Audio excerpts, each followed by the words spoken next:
Hello friend, आपके सामने लेकर आ गए न्यू क्वेश्चंस। और ये क्वेश्चंस सिंगली आरसी बीम का ही है। और कैसे पता करेंगे, जब आपके सामने पेपर में आएगा तो कैसे पता करेंगे, तो यहाँ पर देख के ही आपको पता चल जाएगा। हालांकि लिखा भी होगा, उससे पता चल जाएगा। जैसे बोला डिजाइन और रेक्टेंगुलर आरसी बीम, तो उससे पता चल जा रहा है RC beam simply supported over an effective span. तो ध्यान देना कि ये स्पान की बात कर रहा है, इफेक्टिव डेप्थ की बात नहीं कर रहा है। तो यहाँ पे simply supported over an effective span 4 metre loaded with service load 25 kilometre per metre square, sorry kilometre per metre है। तो यहाँ से आप देख सकते हैं कि क्या क्या दिया है। मैं लिखते जाऊं तो और बेटर रहेगा। क्या क्या गिवन में दिया है वो लिखते जाता हूँ। लोड दिया है, देखो ये 25 किलोमीटर पर लोड मतलब यूडीएल लोड है। अगर सिर्फ किलोमीटर रहता तो पॉइंट लोड होता। तो यहाँ पे स्मॉल डब्ल्यू होगा और कितना दिया है 25 किलो न्यूटन पर मीटर। इसके साथ साथ एल की वैल्यू भी दिया है, 4 मीटर स्पान है और किस तरीके का है, सिंपली सपोर्टेड। अगर मैं यहाँ पे दिखाऊं, ये सिंपली सपोर्टेड है और इस तरीके का यूडीएल लोड होगा और इस तरीके से हम रिप्रेजेंट करके बताते हैं 25 किलो न्यूटन पर मीटर। ये स्मॉल डब्ल्यू है, क्लियर इस तरीके से है। और ये जो है एल वो 4 मीटर है। मतलब अगर मैं एमएम में देखूंगा तो 4000 एमएम हो जाएगा, क्लियर।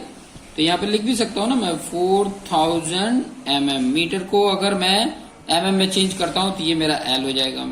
उसके साथ साथ क्या बोला है, इसमें इंक्लूडेड है सेल्फ वेट। ये भी ध्यान देना, सेल्फ वेट का मतलब होता है जो मटेरियल से बना है उसका खुद का वेट। आगे बोला है use concrete grade M20 and steel grade Fe415। तो M20 का मतलब हो गया कि मेरा जो FCK है वो है 20 न्यूटन पर mm स्क्वायर दिया है और स्टील ग्रेड Fe41 मतलब Fy दिया है 415 न्यूटन पर mm स्क्वायर। आगे एक और चीज बोला टेक पार्शियल सेफ्टी फैक्टर। तो पार्शियल सेफ्टी फैक्टर भी यहाँ पे वैल्यू दे के रखा है। पार्शियल सेफ्टी फैक्टर की जरूरत क्यों पड़ती है तो मैं बता दूं, क्योंकि जो मेरा लोड है ये जो 25 किलोमीटर जो भी दिया है ये सर्विस लोड है, ठीक है। सर्विस लोड के बेस पे हम डिजाइन नहीं करते हैं, हम फैक्टर लोड के बेस पे डिजाइन करते हैं। तो मैं लोड जो है वो ये जो स्मॉल डब्ल्यू है मेरा सर्विस लोड है, ये सर्विस लोड है। मुझे चाहिए फैक्टर लोड, ध्यान देना ये फैक्टर लोड चाहिए। तो यहाँ पे फैक्टर लोड निकाल लेता हूं मैं।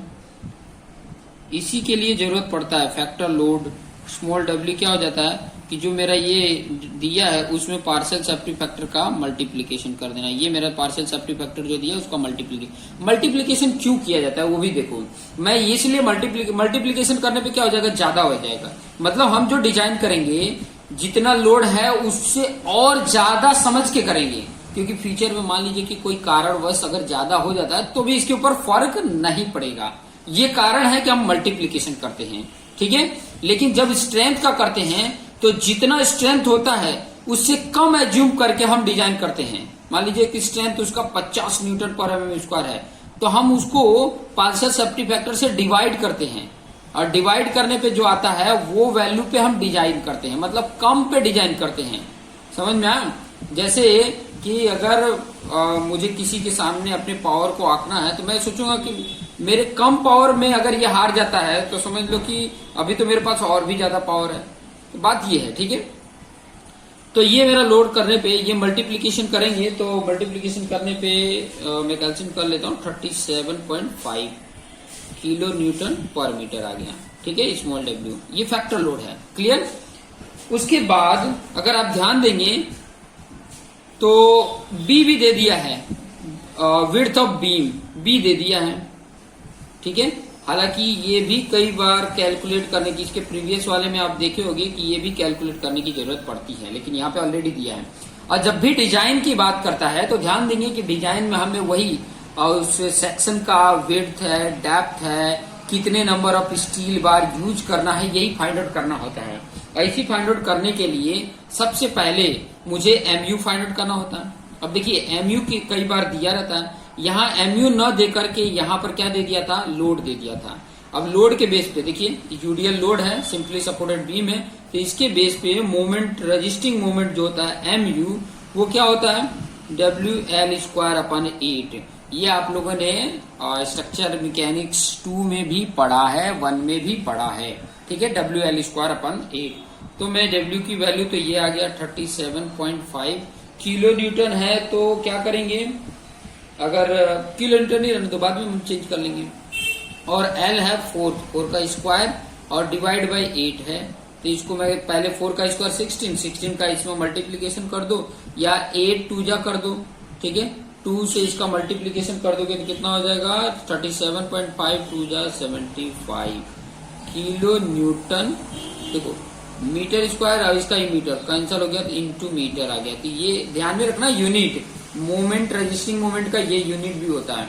अब ये किलो न्यूटन इंटू मीटर है। ठीक है, ये भी ध्यान देना, ये किलो न्यूटन इंटू मीटर है। अब इसके बेस पे देखो ये MU है। अभी हम जो डिजाइन करने वाले हैं, देखो कैसे कोई वैल्यू आएगा। देखो B दिया है, D कैसे मिलेगा। तो हमें इसके डिजाइन करना है लिमिटिंग सेक्शन पे, जब या बैलेंस सेक्शन पे करते हैं। थोड़ा सा मैं बता देता हूँ, लिख भी लेता हूँ, एक लाइन लिख लेंगे। और डिजाइन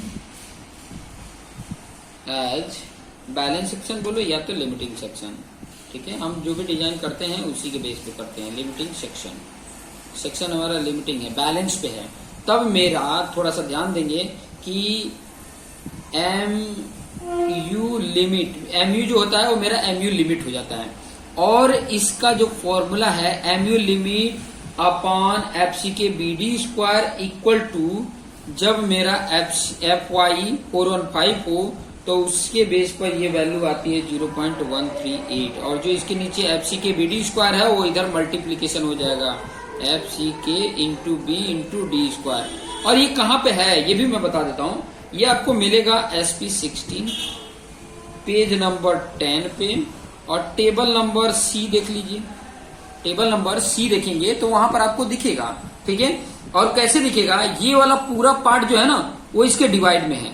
लेकिन एक चीज ये भी लिखना पड़ेगा, FE 415 को हमें देखना है। वहां तीनों दिया होगा, 250 भी दिया होगा, FE 415 भी दिया होगा और आपका 500 भी दिया होगा। तो हमें FE 415 में देखोगे तो ये वैल्यू दिखेगा, लेकिन इसके डिवाइड में ये है तो इधर मल्टीप्लीकेशन हो जाएगा। क्लियर, चलिए ठीक है, क्लियर हो गया तो आगे बढ़ते हैं।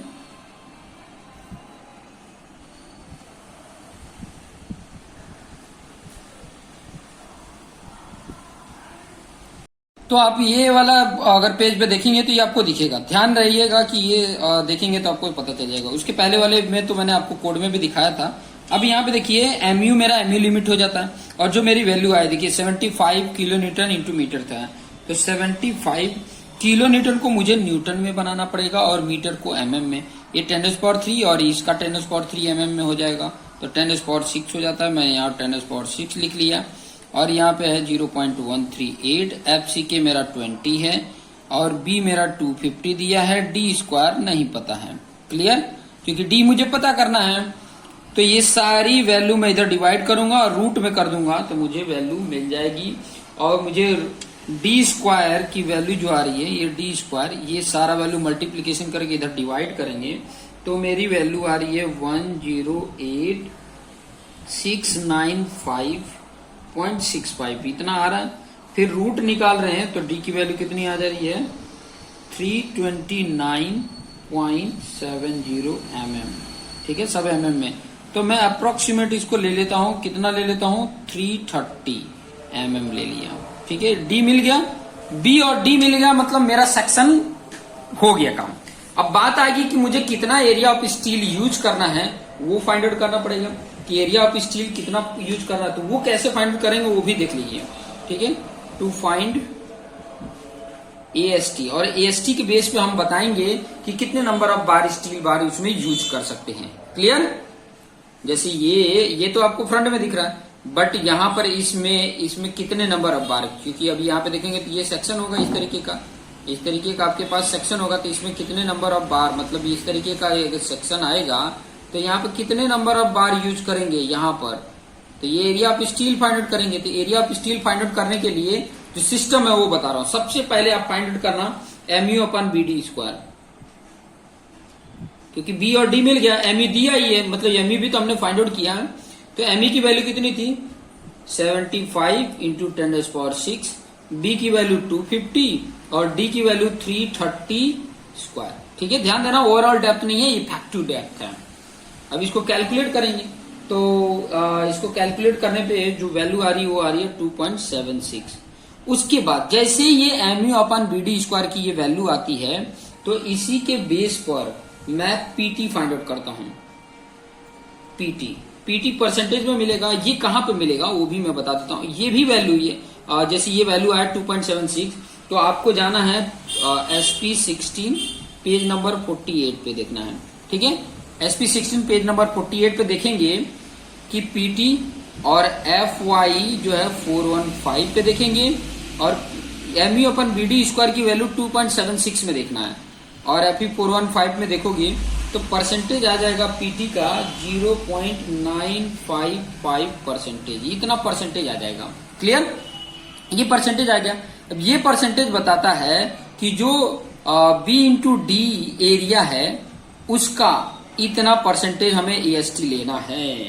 तो AST इक्वल टू क्या हो जाएगा, AST इक्वल टू ये 0.955% को 100 में कर दिए इंटू B इंटू D होता है तो वही चीज मैं फिर से लिख देता हूँ 955 इंटू 100, B की वैल्यू 250 और ये 330। ये कैलकुलेशन करने पे कितना आ रहा है, ठीक है, कितना आ रहा है, अप्रोक्सीमेट 788 आ रहा है, 788 mm स्क्वायर ये एरिया आया। अब देखिए एरिया तो आया लेकिन हमें देखो इस एरिया के बेस पर जैसे कि ये तो आपको मिल गया यहाँ से, फिर उसके बाद से इसी एरिया के बेस पर आपको कितने नंबर ऑफ स्टील प्रोवाइड करने हैं। ठीक है, तो वो आपको कहां पे मिलेगा, SP16 में ही मिलेगा, पेज नंबर 229। तो मैं एक दूसरा पेज ले लेता हूं जिसमें मैं आपको बता दूं, यहां पर लेकर मैं बता देता हूं। तो आपको क्या करना है, आपको फाइंड आउट करना है नंबर ऑफ प्रोवाइड,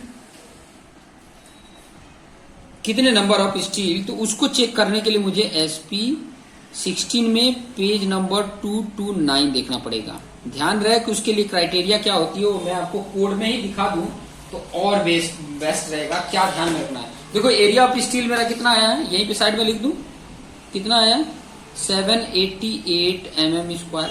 इससे हम ज्यादा थोड़ा रख सकते हैं लेकिन कम नहीं होना चाहिए, ध्यान रखिए कम नहीं होना चाहिए। तो मैं निकालता हूं पेज नंबर 229, ठीक है, ये मेरा 229 आ गया है। यस, देखिए आपके सामने है पेज नंबर 229 है, ये इस तरीके का आपको सामने दिखेगा। तो इस तरीके का जब दिखेगा तो मैं आपको पेंसिल से बताऊं तो अच्छा रहेगा क्योंकि ये कोड है और इसमें कहीं पेन से लग गया तो फिर ये एग्जाम में यूज करने को नहीं मिलेगा। तो थोड़ा सा ध्यान दीजिए, मेरा आया है 788, अगर मैं 16 का यूज कर रहा हूं तो 788 में ये 804 वाला भी चल जाएगा। ठीक है, अगर मैं 18 वाला करता हूं तो देखिए 3 नंबर में भी कम हो रहा है, ये भी नहीं चलेगा। अच्छा, अगर 20 mm में 3 वाला कर रहा हूं तो भी बहुत डिस्टेंस है, 788 के बाद 944 ज्यादा डिस्टेंस है, मतलब ये मेरा परफेक्ट पड़ रहा है। ठीक है, 8.04 मतलब 804 है। ये क्या है, ये सेंटीमीटर स्क्वायर में दिया है लेकिन हमें mm में करेंगे तो 804 आ जाएगा। तो ये वाला परफेक्ट होगा। ठीक है, 804 तो मतलब कितने प्रोवाइड कर सकते हैं, 16 mm डायमीटर वाला 4 मैं स्टील बार यूज कर सकता हूं। क्लियर, तो इस तरीके से आप सिलेक्शन करेंगे। तो वही लिख देता हूं, प्रोवाइड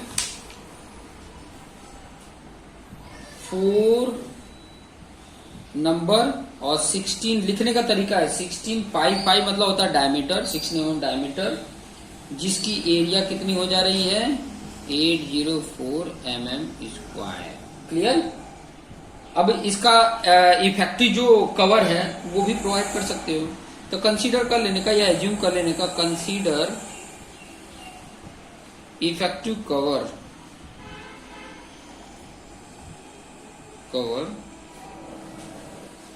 50 mm 40 mm ये आप अपने हिसाब से सिलेक्ट कर सकते हैं, इसमें कोई नहीं है। तो जो ओवरऑल डेप्थ हम फाइंड आउट करेंगे वो कितना होगा, मेरा D प्लस ये इफेक्टिव कवर होगा।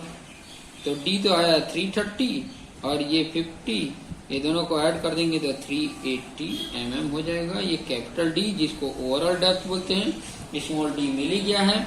तो ये हमारा डिजाइन का पार्ट कंप्लीट हो गया। तो इसी तरीके से आपने करना है कि ताकि आपको समझ में आ सके। क्लियर, तो ये इस तरीके से सॉल्व करना है। कुछ और न्यूमेरिकल्स हम डिफरेंट तरीके का लेकर आएंगे, तो देखते रहिए, अपने आप को बेस्ट बनाते रहिए। Thank you.